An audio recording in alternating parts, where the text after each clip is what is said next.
Sengkarut drama tudingan ijazah palsu Presiden ke-7 Joko Widodo kian berlarut. Untuk pertama kalinya Roy Suryo CS diperiksa sebagai saksi di Polda Metro Jaya dalam tahap penyidikan. Seakan terus ingin memberikan perlawanan di tengah proses penyidikan dan di tengah bulan kemerdekaan, Roy Suryo dan kawan-kawan terbitkan sebuah buku berjudul Jokowi's White Paper. Lalu apakah penerbitan buku ini akan menjadi babak baru drama tudingan ijazah palsu Presiden ke-7? Inilah episode ke-39 di Poin Investigasi. Saya Dipo Nurbahagia. Saya akan menelusuri dan mencari bukti serta membedah buku Jokowi White Paper.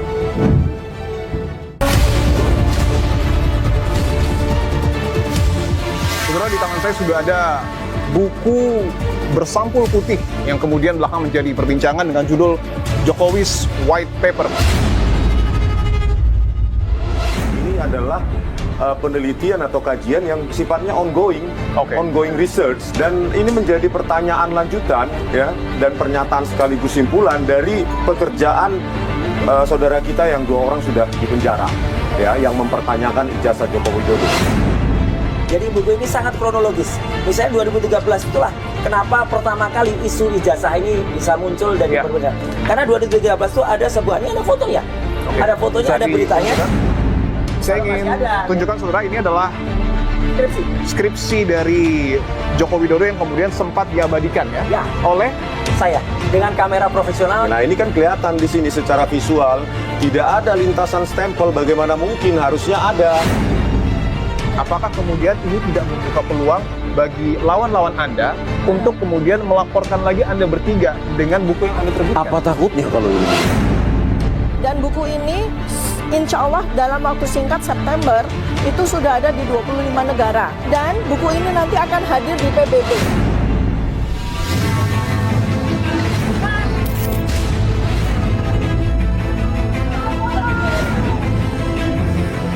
Bung Roy Suryo, Bung Rismon Sianipar, dan Dr. Tifa pernah diwawancarai di sini.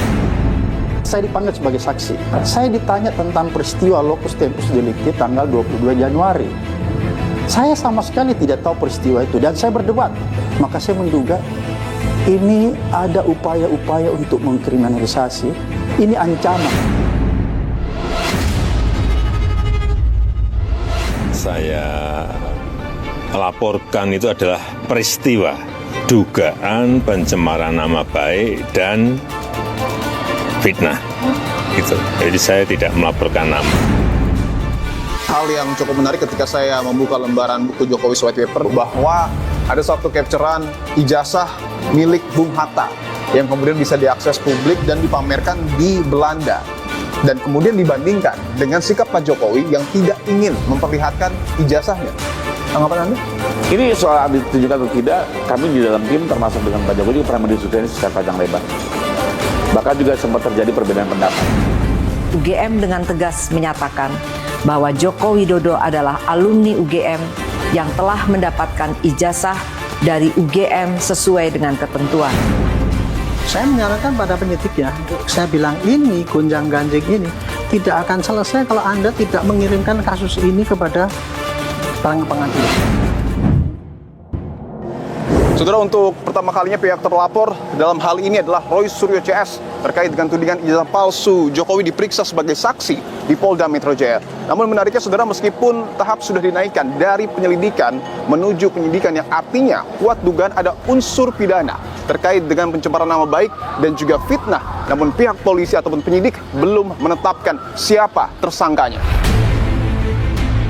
12 orang nama terlapor masuk dalam daftar surat pemberitahuan dimulainya penyidikan. Aktivis hingga jurnalis diperiksa dalam kasus ini. 12 orang tersebut diantaranya adalah Egy Sujana, Rizal Fadilah, Kurnia Triroyani, Rustam Effendi, Damai Harilubis. Ada juga nama Roy Suryo, Dr. Tifa, dan Rismon Sianipar.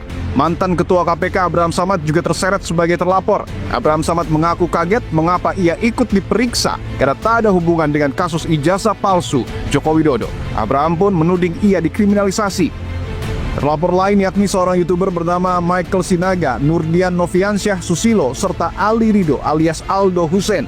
Selain itu ada 3 nama lain telah diperiksa Polda Metro Jaya, yakni seorang aktivis Merianti, jurnalis 1indonesia.co Arif Nugroho, serta seorang YouTuber bernama Sunarto. Namun Jokowi membantah telah melaporkan 12 nama di Polda Metro Jaya. Begini, jadi yang saya laporkan itu adalah peristiwa mengenai dugaan pencemaran nama baik dan fitnah. Berarti munculnya Pak Abraham Samad itu juga bukan dari Pak Jokowi? Bukan, itu karena proses penyelidikan yang ada di Polri. Saudara, ini adalah rombongan pendukung dari Roy Suryo CS karena masih ada pemeriksaan yang kemudian akan dilakukan oleh penyidik terhadap beberapa orang.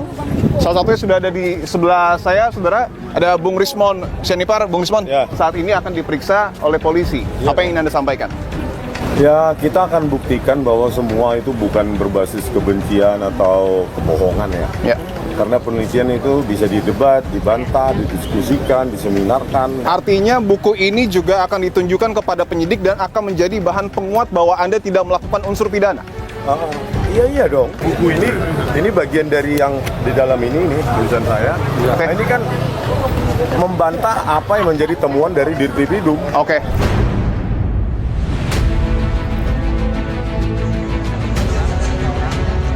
Kan ini menjadi ruwet ketika kemudian orang yang harus menunjukkannya kepada publik supaya persoalannya selesai itu nggak ditunjukin gitu ya. Saya mengatakan perilaku korup itu memang begitu. Kalau perilaku korup itu terlalu menyembunyikan sesuatu. Kenapa? Kalau korupsi itu kan variabelnya bisa diselesaikan dengan yang disebutnya transparan. Ini transparan ya? Oke. Anda bisa menjawab sendiri. Transparan Anda buka di table. Nih lo, gua punya. Mau apa lo? Kan gitu harusnya ngomongnya. Saya bolak-balik pasal yang dituduhkan mengatakan nggak ada pidananya. Baik. Itu persoalannya. Ya. Contoh ya, misalnya Anda mau mengatakan pasal tentang pencemaran nama baik, ya, dan fitnah. Fitnah itu akan batal kalau seseorang itu bertindak atas nama kepentingan publik. Oke, saya tanya, salah satu ukuran kepentingan publiknya, Anda berkepentingan nggak untuk tahu ijazah Jokowi itu palsu atau asli? Berkepentingan kan? Kalau mereka mengatakan, iya saya pengen, berarti itu kepentingan publik. Kalau kepentingan publik nggak bisa dipidanakan dengan fitnah itu. Setelah proses pemeriksaan, apa yang kemudian didalami oleh polisi, Dr. Tifa?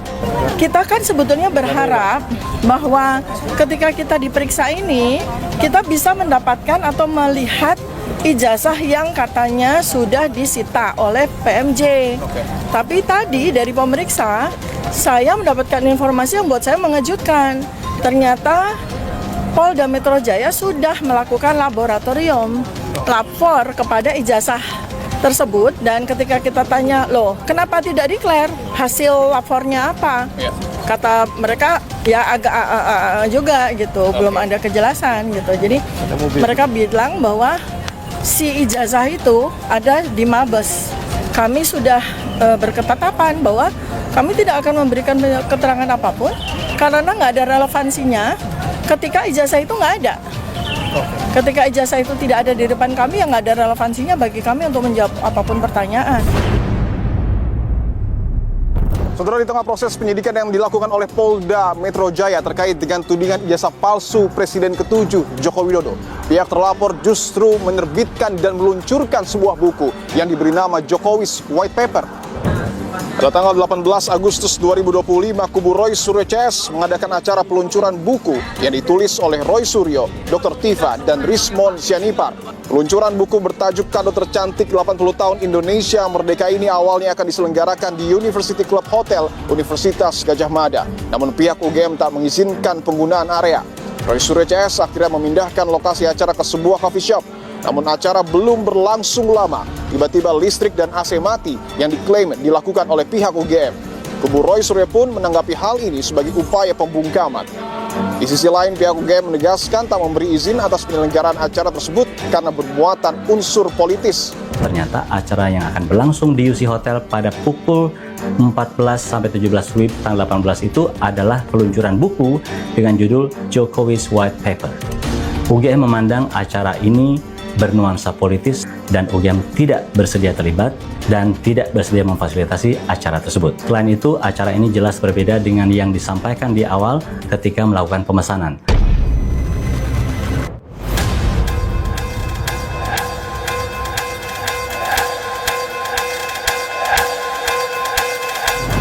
Saudara, di tangan saya sudah ada buku bersampul putih yang kemudian belakang menjadi perbincangan dengan judul Jokowi's White Paper. Kalau bisa saya bacakan, buku ini adalah buku kajian digital forensik, telematika, dan neuropolitika atas keabsahan dokumen dan perilaku kekuasaan. Apa makna dari peluncuran buku ini? Saya sudah bersama dengan 3 penulis buku Jokowi's White Paper, dengan Bung Roy, Dr. Tifa, dan juga Bung Rismon Siani. Apa kabar semua? Alhamdulillah baik. Sebelum saya membahas dan membedah buku ini, saya ingin tahu dulu, apa yang kemudian melatar belakangi pada saat di tengah proses penyidikan dan juga di tengah bulan kemerdekaan, Anda bertiga mengeluarkan buku Jokowi's White Paper. Mungkin bisa dimulai dari Bang lagi. Sebenarnya bukan di tengah proses penyidikan. Buku ini sudah lama kami rancang, karena kami ini memang sudah kebiasaan ketika nulis ya, Mas Dipo, itu kita menuliskan jurnal atau catatan-catatan. Nah, catatan-catatan itulah yang kemudian menjadi bagian yang tidak terpisahkan dari sebuah penelitian. Oke. Karena penelitian tidak akan bermakna kalau tidak bisa dilakukan atau dibaca oleh generasi yang lain, oleh anak-anak. Nah, itulah kami tujuan menulis buku ini. Nah, karena kemudian kami bersepakat, kayaknya bagus banget juga tahun ini kita memperingati 80 tahun kemerdekaan Indonesia. Nah, ini makanya kita sebut, ya kami sebut nih, kado tercantik untuk 80 tahun Indonesia. Kado tercantik untuk 80 tahun Indonesia Merdeka. Boleh, Dr. Tifa? Ya, kalau saya selalu sampaikan bahwa ini pertemuan kita bertiga ini kehendak Allah. Oke. Kami bertiga itu secara independen melakukan riset. Ya, riset terkait dengan dokumen dari Joko Widodo, terkait dengan background beliau, terkait dengan apapun ya, artefak-artefak begitu yang muncul di sosial media. Dan kalau saya pribadi, artefak-artefak itu sudah saya kumpulkan dan kemudian saya observasi dalam bentuk case series gitu ya, itu dari akhir tahun 2022. Ketika waktu itu Pak Bambang Tri, seorang jurnalis itu dihukum, dikriminalisasi dan akhirnya dipenjara untuk yang kedua kali. Terkait dengan hal yang sama. Itu yang kemudian mengusik naluri saya sebagai periset. Ya, kemudian apalagi ketika kemudian di akhir tahun 2022 itu ya UGM malah seakan-akan ya memberikan sebuah pernyataan-pernyataan itu yang sangat tidak evidence based ya. Dari Bung Rismon sendiri, apa yang kemudian melatar belakangi Anda juga akhirnya bergabung dengan trio RRT ini dan memasukkan penelitian Anda di buku ini? Ini adalah penelitian atau kajian yang sifatnya ongoing, ongoing research, open to debate, open to discuss, dan ini menjadi pertanyaan lanjutan ya, dan pernyataan sekaligus simpulan dari pekerjaan saudara kita yang 2 orang sudah dipenjara ya, yang mempertanyakan ijazah Joko Widodo, Pak Bambang Tri dan Gus Nur yang dipenjara. Nah, mereka melakukan, terutama Pak Bambang Tri melakukan investigasi berdasarkan wawancara tatap muka, dan kita melakukan sesuai dengan keilmuan kita. Saya ingin tanya dulu bahwa ini berwarna putih, bertuliskan Jokowi's White Paper. Ada gambar mungkin Presiden ke-7 Jokowi dengan membawa ijazah Universitas Gadjah Mada. Ada makna di balik penamaan dan gambar ini? Kalau kita ingin mengungkap sebuah kejujuran itu kan bersih, suci begitu ya. Jadi justru kami ingin membantu Pak Joko Widodo untuk mengungkap kebersihan yang paling bersih terkait dengan dokumen yang digunakan oleh beliau, itu ya filosofisnya. Kalau memang ada, tapi kan lucu ya, harusnya kan dengan kalau dari awal dengan bangganya kita kan menempuh pendidikan, menempuh studi ya mulai dari S1 ya gitu. Itu kan kita bangga, Mas. Kok ini malu ini orang ini ya, menyembunyikan wajahnya di balik ijazah. Itu filosofinya, padahal ijazah ini kan kebanggaan kita semua. Saya ingin minta Bung Roy, Dr. Tifa, dan Bung Rismon tunjukkan kepada saya apa yang kemudian menjadi temuan menarik. Karena Anda sebelumnya menyebutkan di tahun 2013 awal mula. Iya, jadi tahun 2013 ya, kita mulai dari awal ya. Jadi buku ini sangat kronologis.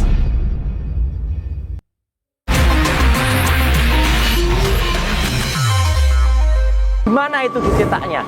Nah, tiba-tiba ini seolah-olah seperti ada trigger bahwa kemudian di Pasar Pramuka gitu kan, bahwa masih ada sisa-sisa bangunan. Diduga dulunya merupakan kios dari Pasar Pramuka Pojok ya. Kios yang kemudian dibeli oleh Pak Paiman ke Om Pak Sungkono itu dulunya kios apa Pak? Betul percetakan atau pengetikan? Pengetikan. Di zaman itu nggak ada begitu, cuma pengetikan murni. Ya skripsi khusus, hanya skripsi. Di situ hanya skripsi semua, nggak ada lagi. Ijazah? Nggak ada. Saya ingin minta Bung Roy, Dr. Tifa dan Bung Rismon, tunjukkan kepada saya apa yang kemudian menjadi temuan menarik. Karena Anda sebelumnya menyebutkan di tahun 2013 awal mula. Iya, jadi tahun kasus yang kemudian 2013 ya, tertuang di buku ini. kita mulai dari awal ya. Jadi buku ini sangat kronologis. Misalnya 2013 itulah kenapa pertama kali isu ijazah ini bisa muncul dan diperbedakan. Karena 2013 itu ada sebuah, ini ada fotonya. Ada fotonya, ada beritanya. Ya, dimulai dari seminar balik ya ke novel dan kemudian ke film. Disitulah Jokowi dengan bangganya menerangkan, ya itu di kampus loh. Jadi saya tidak menerima alasan kalau itu dikatakan itu hanya candaan. Tidak bisa. Ya, tidak bisa. Karena dia mengatakan IPK-nya 2. Dan itulah kemudian, saya percepat saja, inilah yang tadi sempat saya ceritakan, ini ijazahnya Bung Hatta, yang menjadi kebanggaan kita bersama. Ini dipajang di University of Erasmus di Rotterdam. Ya, ini kan bangga banget kita. Orang Indonesia dipajang ijazahnya di negara Belanda. Artinya Anda ingin menyebutkan bahwa tidak ada alasan dari Presiden ke-7 Jokowi tidak menunjukkan ijazahnya. Betul, aneh, sangat aneh. Dan kami menulis ya tentang keterbukaan pers ya, itu seperti apa, detail banget ya. Kemudian juga tentang bagaimana dari Declaration of Human Rights, kemudian turun ke Undang-Undang Dasar. Nah, kami juga menuliskan tragedi yang dialami oleh 2 anak bangsa, yaitu Bambang Tri dan Gus Nur. Dan kemudian kita juga tuliskan laporan-laporan yang dilakukan oleh Jokowi. Ya gitu kan. Jadi ketika laporan TPUA ke Mabes Polri waktu itu. Kemudian sampai dengan laporan Jokowi, yang foto ini sangat ikonik. Karena Jokowi melaporkan kasus ijazah ini ke loket kehilangan. Ini fakta, ini nggak ada yang ditambah-tambahin, nggak ada yang dikurangi. Dan ini yang kemudian membuat geger. Ketika ada seorang kader partai namanya Dian Sandi Utama itu menampilkan pada akun X pada tanggal 1 April. Kenapa ini yang kemudian menjadi tolok ukur penelitian Dr. Rismon dan juga saya? Karena inilah penampakan pertama kalinya berwarna dan ini bisa dianalisis. Analisis yang kami lakukan, lihat yang namanya ELA, Error Level Analysis ya. Dan ini ilmu yang kemudian kemarin-kemarin belum saya sampaikan, yaitu bagaimana menggunakan teknik yang kemudian bisa menampakkan embossnya ada di mana. Kemudian bagaimana membandingkan foto-foto yang ada. Ya, fotonya Jokowi tidak match, foto saya match, fotonya Dumatno match, sampai kepada bagaimana comparison daripada ijazah itu, image comparison. Dan kemudian saya tutup tulisan saya itu dengan bagaimana berbagai analisis-analisis yang dilakukan sampai kedatangan kami ke UGM tanggal 15 April, itu faktanya ada. Dan kemudian dengan skripsi, ini adalah primary evidence yang pernah kami pegang dan ini jelas-jelas betul kami tidak mencuri. Saya ingin tunjukkan saudara, ini adalah skripsi dari Joko Widodo yang kemudian sempat diabadikan ya oleh saya, Bung Roy Suryo, dengan kamera profesional yang formatnya adalah RAW bukan JPEG. Baik. Saya ingin minta Bung Rismon Sianipar untuk menjelaskan kepada kami apa yang kemudian ada tulis di sini. Ada temuan baru? Oh, banyak sekali ya, Mas. Banyak sekali di sini. Ada metode untuk yang pertama uji lintasan stempel itu. Kita uji sebaran intensitasnya, kita analisa bukan hanya secara visual ya, tetapi lewat nilai-nilai numerik yang tersimpan di dalam setiap pixel tersebut. Nah, ini di sini ada kotak merah bounding box di sini. Nah, baru kita periksa nilainya, nilai-nilai numerik di balik kanal R, G dan B.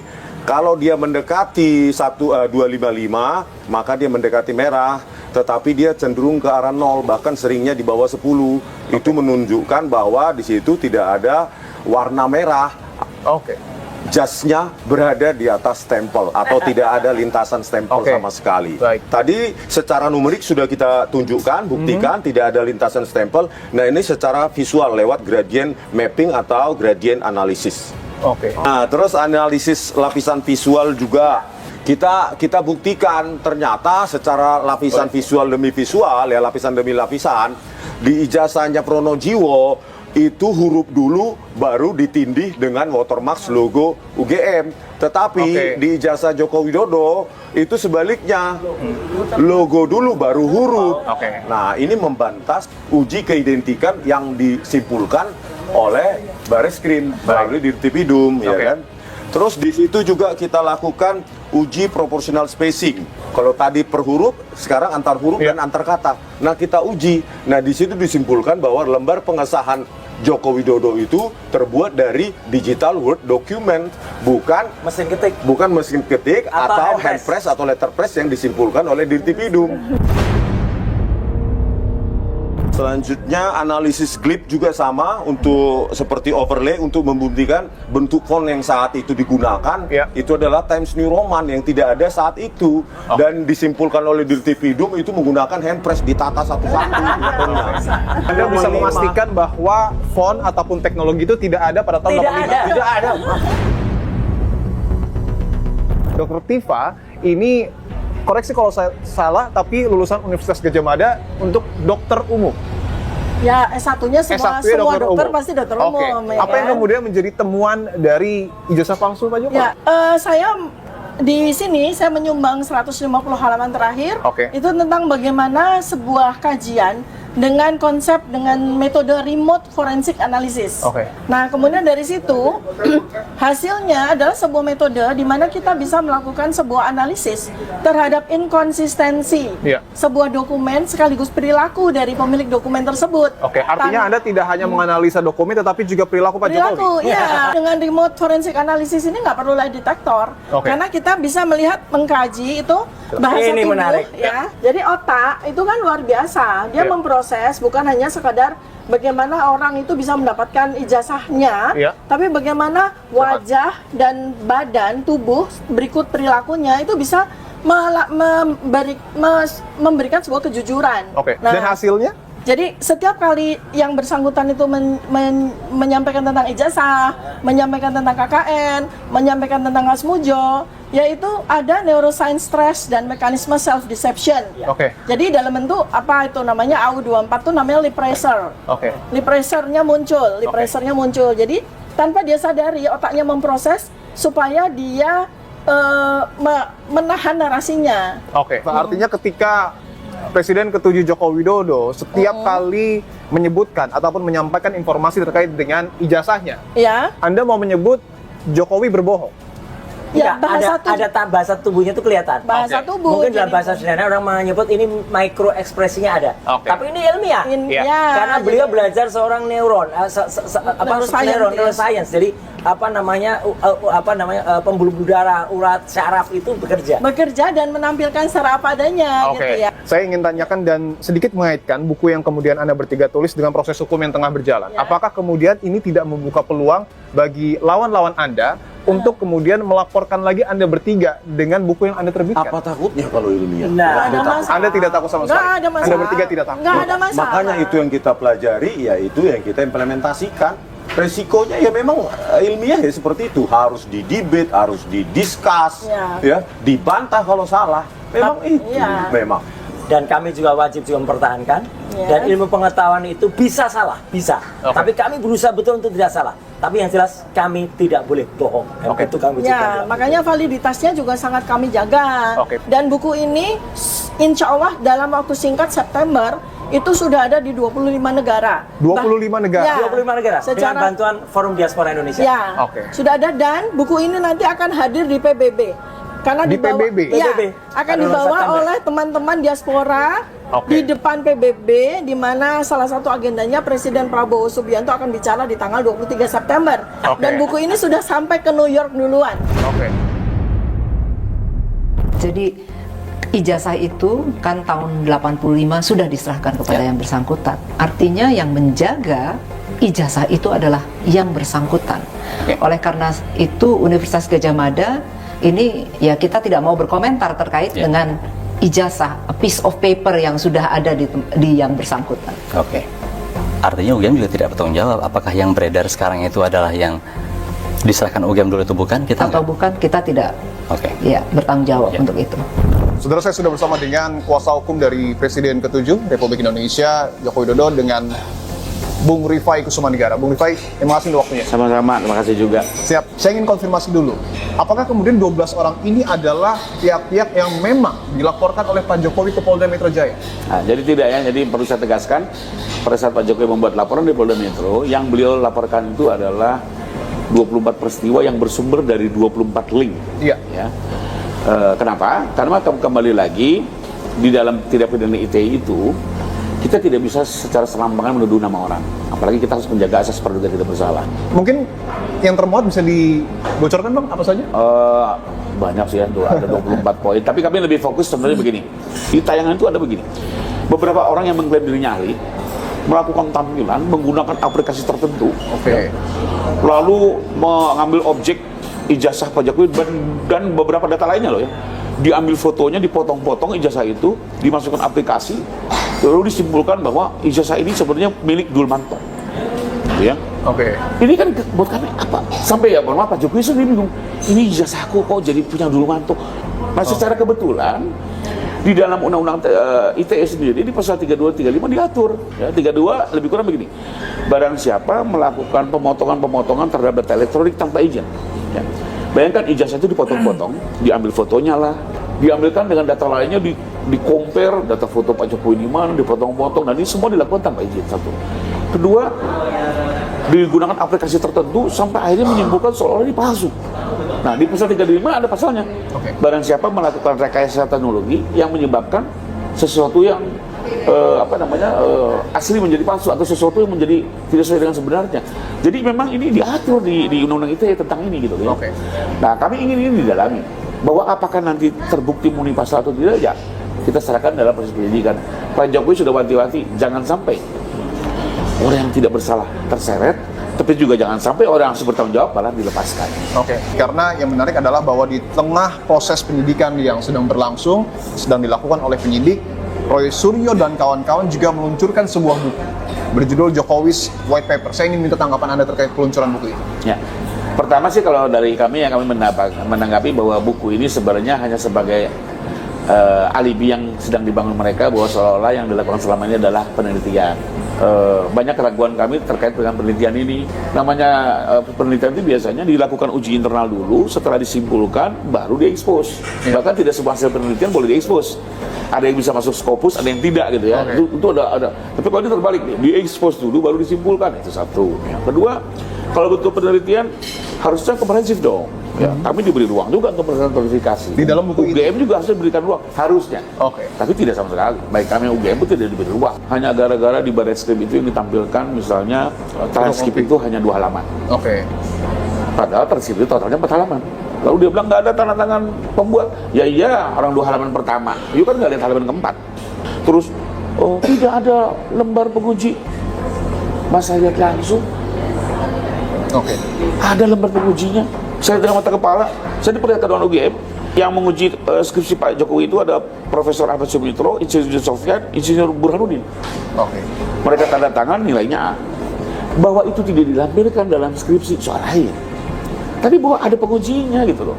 Tapi kan kembali lagi, kalau penelitian ini juga mendengar versi UGM, mendengar versi Pak Jokowi, mungkin kan lebih lengkap. Kalau sepihak begini kan akhirnya bisa menjadikan buku itu hanya menyesatkan atau akhirnya menjadi buku fiksi. Ada satu lagi hal yang cukup menarik ketika saya membuka lembaran buku Jokowi's White Paper, dan itu ditekankan oleh Bung Roy Suryo bahwa ada satu capturean ijazah milik Bung Hatta yang kemudian bisa diakses publik dan dipamerkan di Belanda, dan kemudian dibandingkan dengan sikap Pak Jokowi yang tidak ingin memperlihatkan ijazahnya.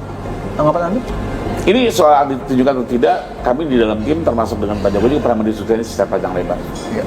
Bahkan juga sempat terjadi perbedaan pendapat antara perlu ditunjukkan atau tidak. Tapi setelah kita mengkaji secara menyeluruh, ya, kami melihat ini memang ada tujuan-tujuan politis, bahkan tujuan lain di luar tujuan untuk mencari kebenaran. Analisa Anda apa tujuan? UGM kan sebenarnya sudah punya etikat baik. Melakukan konferensi pers, dia otoritas, dia menjelaskan, dia menunjukkan fotokopi ijazahnya, teman-teman angkatannya mengeluarkan ijazah yang sama. Kalau orang yang normal, rasional dan tidak ada kepentingan, pasti akan melihat itu sebagai event yang untuk lebih membuat clear masalah. Kita waktu itu harapkan selesai. Apa yang terjadi? Diserang.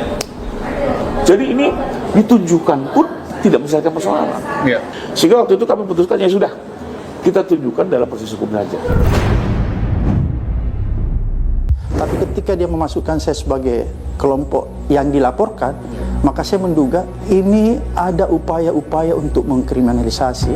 Kriminalisasinya itu dalam bentuk ingin membungkam.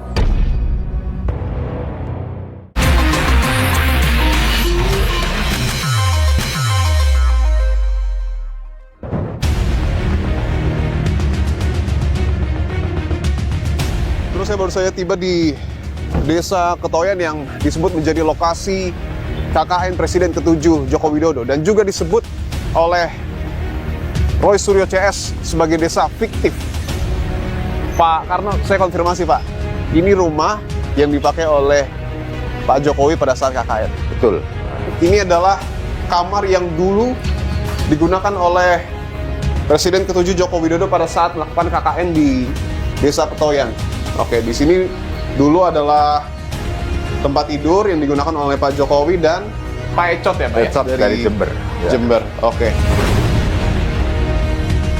Bu Huri pernah bertemu dengan orang bernama Joko Widodo dan mengantarkannya beli gitar di tahun 1985, betul Pak? Ya kalau ngantar betul. Waktu Pak Jokowi jadi presiden, terus saya curiga, jangan-jangan ini Pak Jokowi yang KKN di sini. Terkait dengan skripsi itu, kan sering di talk show atau dimanapun ketika Mas Roy Suryo itu berdebat, itu selalu dibilang dulu ijazah, sekarang bergeser skripsi, bergeser lagi KKN. Padahal itu satu kesatuan, sebuah proses holistik dari proses akademik.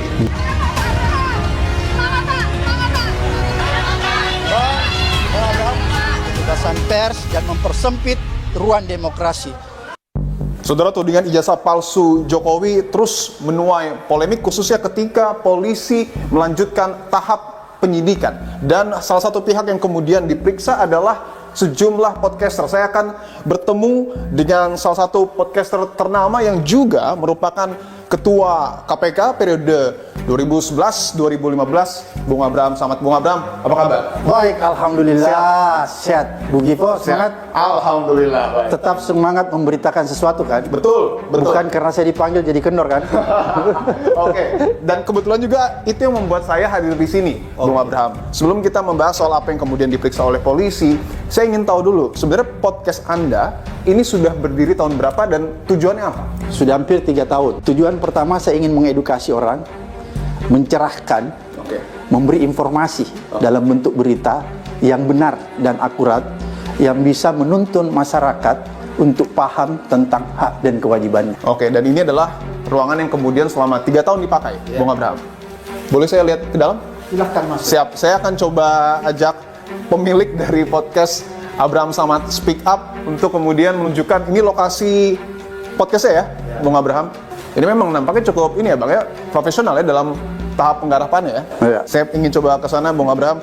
Ini menarik karena Bung Roy Suryo, Bung Rismon Sianipar, dan Dr. Tifa pernah diwawancarai di sini. Ibu Kurnia, Rizal Fadila. Jadi ada 5 orang yang pernah saya wawancara. Ada 5 orang yang dalam tanda kutip pihak terlapor.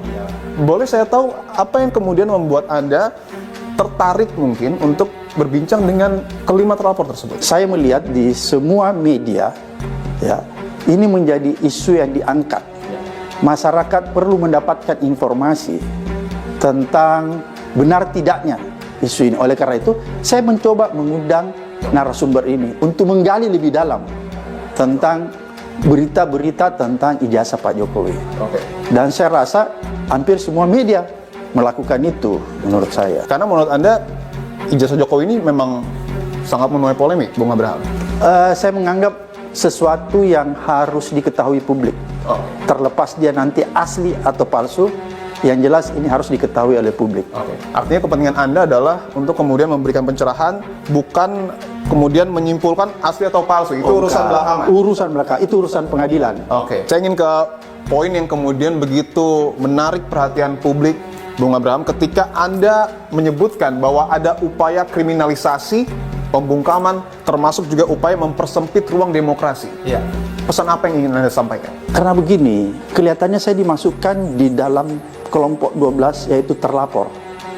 Kan? Beda kalau misalnya saya cuma dijadikan saksi, mungkin saya tidak akan menduga seperti itu. Tapi ketika dia memasukkan saya sebagai kelompok yang dilaporkan, maka saya menduga ini ada upaya-upaya untuk mengkriminalisasi. Kriminalisasinya itu dalam bentuk ingin membungkam kebebasan orang berpendapat, berserikat, dan sekaligus yang paling berbahaya menurut saya, ini mempersempit ruang demokrasi. Ini ancaman. Kan saya dipanggil sebagai saksi. Harusnya saksi itu adalah orang-orang yang melihat, mengalami atau mendengar. Saya ditanya tentang peristiwa locus tempus delicti tanggal 22 Januari. Saya sama sekali tidak tahu peristiwa itu dan saya berdebat. Jadi ini kesempatan saya sampaikan kepada publik. Jam 8 Pak, jam 11 sampai jam 8 malam. Sebenarnya itu waktu orang bilang ini ada apa nih? Nggak ada apa-apa di situ. Tidak ada apa. Kenapa sampai lama? Karena kita berdebat terus, menanyakan kepada penyidik apa yang terjadi. Dan tahu nggak? Penyidik baru sampaikan di akhir pemeriksaan bahwa ternyata locus tempus delicti yang ditanya yang ada di dalam surat panggilan tanggal 22 Januari itu adalah rapat di tempat Egy Sujana untuk persiapan ke Solo. Oke. Saya sama sekali nggak tahu. Sama sekali tidak tahu dan sama sekali tidak terlibat. Tidak terlibat. Oke. Dan saya nggak pernah menyiarkan di podcast saya peristiwa itu. Oke. Oleh karena itu saya keberatan. Oleh karena itulah saya mengkategorikan ini mengada-ada. Kalau mengada-ada ini saya boleh katakan ini dugaan mengkriminalisasi terhadap saya. Oke.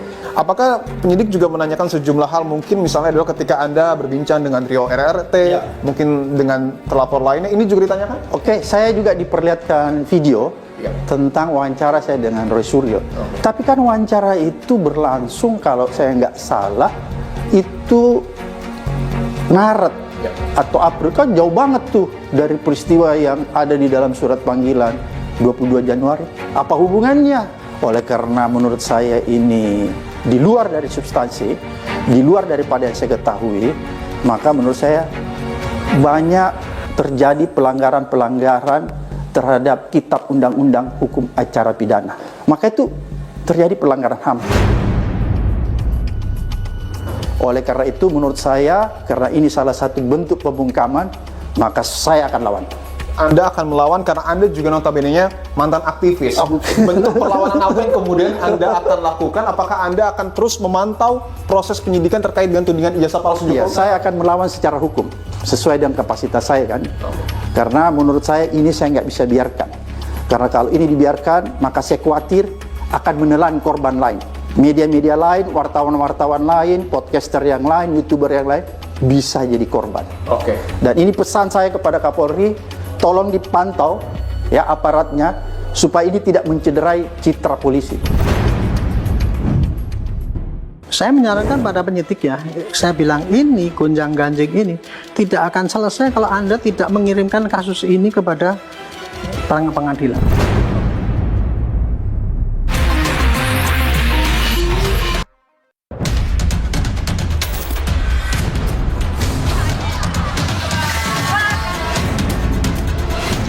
Jadi yang saya laporkan itu adalah peristiwa mengenai dugaan pencemaran nama baik dan fitnah.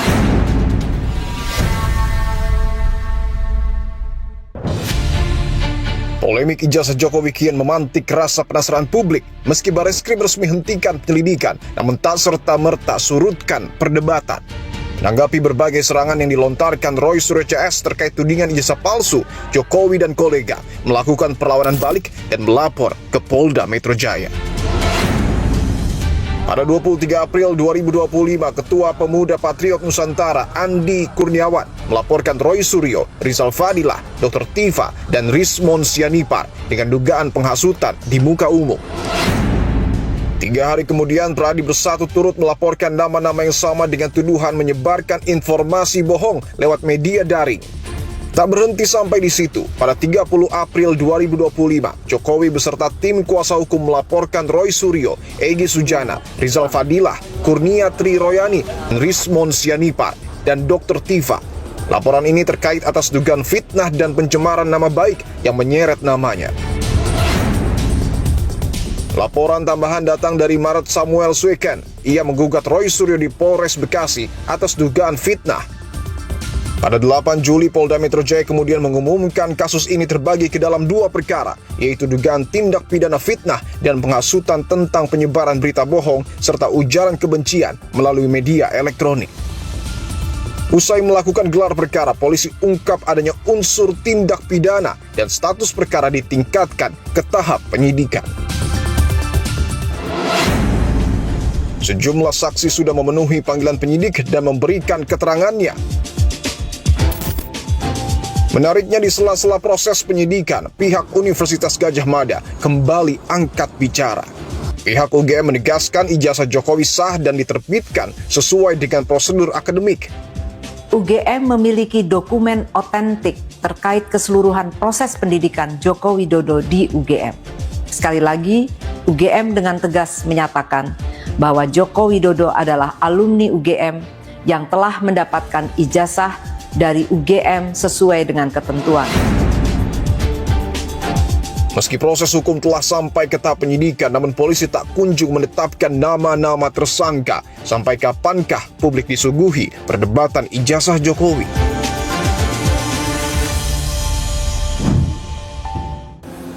Saudara, saya sudah bersama dengan penasihat ahli Kapolri, Pak Arianto. Pak Arianto, terima kasih untuk waktunya, Pak. Terima kasih, sama-sama. Sebagai penasihat ahli Kapolri, di tengah proses penyidikan ini kan 3 orang terlapor, Roy Suryo, Dr. Tifa, dan juga Rismond Sianipar meluncurkan sebuah buku berjudul Jokowi's White Paper. Bagaimana Anda memaknai peluncuran buku ini? Ya, sejak mereka belum meluncurkan dulu, ya, saya udah dikasih tahu kan. Saya menyarankan pada mereka, Pak, kalau Bapak meluncurkan 3 buku itu yang mengatakan bahwa itu adalah bukti-bukti, membuktikan bahwa itu ijazah palsu dengan teori Anda, itu kalau Anda cuma dipublikasi itu nggak ada gunanya untuk pembuktian di pengadilan. Makanya bukti itu, buku itu Bapak besok bawa ke penyidik, sampaikan kepada penyidik, Pak, ini buktinya bahwa saya membuktikan ini, dan penyidik supaya itu masukkan dalam berkasnya, supaya ini buku itu nanti digelar di pengadilan. Inilah bukti saya ini. Mereka merasa bahwa ini bukti yang paling kuat, yaitu boleh saja begitu, tapi sepanjang itu dibawa di pengadilan. Kira-kira begitu. Kemudian muncul belakangan adalah terkait dengan polemik pemanggilan Ketua KPK periode 2011-2015 yang juga saat ini adalah podcaster Abraham Samad. Ketika itu bahkan Abraham Samad berani mengatakan bahwa ada upaya kriminalisasi, pembungkaman, serta juga penyempitan demokrasi di negara kita. Apa yang ingin Anda jelaskan? Kalau bagi saya pribadi, Pak Abraham Samad boleh berpendapat gitu, itu hak dia. Dan karena dia sebagai podcaster ya, gitu. Itu bukan polisi, bukan karena podcastnya. Bukan karena podcastnya. Berawal daripada adanya bukti, Pak. Bukti jejak digital yang keluar dari podcast dia, yang isinya adalah ujaran kebencian ataupun apapun, yang itu termasuk di dalam unsur undang-undang pidana. Sehingga kewajiban dari polisi, karena ini ada orang yang melaporkan, buktinya ini, kan gitu kan. Nah, polisi kemudian, oh ini ada namanya ini, ya pasti dipanggil loh. Dipanggil klarifikasi. Itulah tahap yang harus dilakukan kalau ada laporan pidana. Dan podcast ini bisa menjadi barang bukti? Pasti yang barang buktinya adalah hasil dari para podcast itu.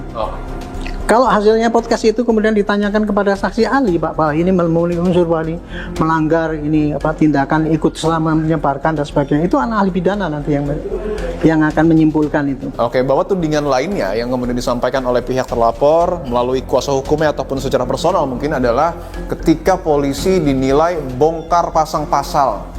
Ya, apapun alasannya itu saya anggap karena mereka itu tidak mengetahui apa proses daripada penyidikan itu.